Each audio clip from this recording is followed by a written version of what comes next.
বৃষ্টি শেষ হয়ে গেছে, আবার আমরা বেরিয়ে পড়েছি। আবার আমাদের রাইড চালু হয়ে গেছে। দেখো, আমরা আবার সবাই মোটামুটি একসাথে বেরিয়ে পড়েছি। বৃষ্টিটা এখন একটু কমে গেছে।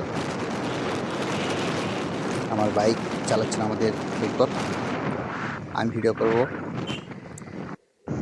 দেখো, সবাই আমরা যাচ্ছি, প্রায় দীঘার কাছাকাছি চলে এসেছি। একটু বেলা হয়ে গেছে তো, তাই গাড়িও অনেক বেড়ে গেছে, তাই একটু দেখে শুনে চালাতে হচ্ছে। আর অনেকটাই রাস্তা আমাদের কঞ্চি থেকে দীঘা, রাস্তাটা অনেকটাই, তাই সেই হিসাবে চালাতে হচ্ছে আমাদেরকে। আমাদের পেছনে অয়ন আর অসীম রয়েছে।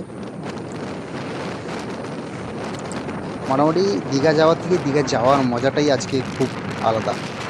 বাইক নিয়ে যাওয়ার মজাটাই আলাদা, খুবই ভালো লাগছে।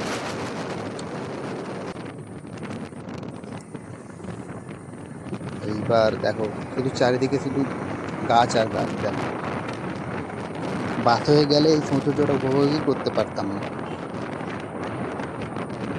বাইক নিয়ে চারিদিকটা দেখে দেখে যাচ্ছি, কত সুন্দর লাগছে। আমাদের সাইডে আরও একটা মানে ট্যুরের মতন যাচ্ছিল। আমাদের পেছনে রোহিত দা আর রবীন্দ্রনাথ দা রয়েছে, বাইক নিয়ে আসছে। আগে পিছিয়ে হচ্ছে আমরা সবাই, কেউ একটু এগোলো, কেউ একটু পিছলো।